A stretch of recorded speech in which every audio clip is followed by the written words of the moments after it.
ગાંધીનગર ખાતે મુખ્યમંત્રી ભૂપેન્દ્ર પટેલની અધ્યક્ષતામાં રાજ્ય મંત્રીમંડળની બેઠક મળી હતી। આ બેઠકમાં લેવાયેલા મહત્વપૂર્ણ નિર્ણય અંગે માહિતી આપતા રાજ્યના નાયબ મુખ્યમંત્રી અને પ્રવક્તા મંત્રી હર્ષ સંઘવીએ જણાવ્યું હતું કે રવિ સિઝનના વાવેતરને ધ્યાનમાં રાખી આજે કેબિનેટ બેઠકમાં વધુ એક ખેડૂત હિતલક્ષી નિર્ણય કરવામાં આવ્યો છે। નાયબ મુખ્યમંત્રીએ જણાવ્યું હતું કે રાજ્યમાં રવિ સિઝન દરમિયાન જીરાનું પુષ્કળ વાવેતર થાય છે। જીરાના વાવેતરવાળા વિસ્તારોમાં ખેડૂતોને પિયત માટે આવતીકાલથી જ ખેતીવાડી ફીડરોમાં 8 કલાકના બદલે 10 કલાક વીજ પુરવઠો પૂરો પાડવાનો નિર્ણય લેવામાં આવ્યો છે।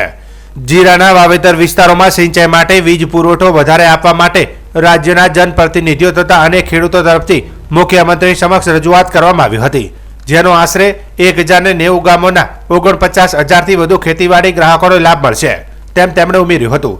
વધુમાં નાયબ મુખ્યમંત્રીએ કહ્યું કે જીરાનું વધુ વાવેતર ધરાવતા અમદાવાદના વિરમગામ અને માંડલ, મહેસાણાના બેચરાજી, પાટણના સમી હારીજ, શંખેશ્વર, રાધનપુર અને સાતલપુર, સુરેન્દ્રનગરના લખતર અને દસાડા, વાવ થરાદના સુઈગામ અને વાવ તેમજ મોરબી જિલ્લાના હળવદ તાલુકાને રાજ્ય સરકારના નિર્ણયથી વધુ વીજ પુરવઠો મળશે। આ ઉપરાંત દાહોદ જિલ્લાના દાહોદ અને ગરબાડા તાલુકાઓમાં પણ રવિ સિઝન માટે 8 કલાકના બદલે 12 કલાક વીજ પુરવઠો પૂરો પાડવાનો નિર્ણય કરવામાં આવ્યો છે, જેના આ બંને તાલુકાના 191 ગામોના 9,758 ખેડૂતોને લાભ મળશે। સિઝનમાં ખેડૂતોને પિયત માટે 10 કલાક વીજ પુરવઠો આપવામાં આવશે।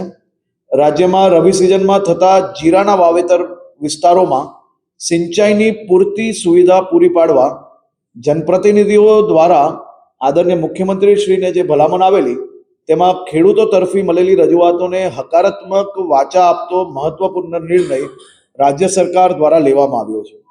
રવિ સિઝનમાં જીરાનું વાવેતર થયું હોય તેવા વિસ્તારમાં ખેડૂતોને પિયત માટે 20મી નવેમ્બર 2025થી જ 8 કલાકના બદલે 10 કલાક વીજ પુરવઠો પૂરો પાડવામાં આવશે। રાજ્યના અમદાવાદ, મહેસાણા, પાટણ, સુરેન્દ્રનગર, વાવ, થરાદ, મોરબી જિલ્લાના 13 તાલુકામાં જીરાનું વાવેતર મોટાભાગે થતું હોય છે। 1090 ગામોના 49,109 ખેતીવાડી ગ્રાહકોને આનો લાભ મળશે।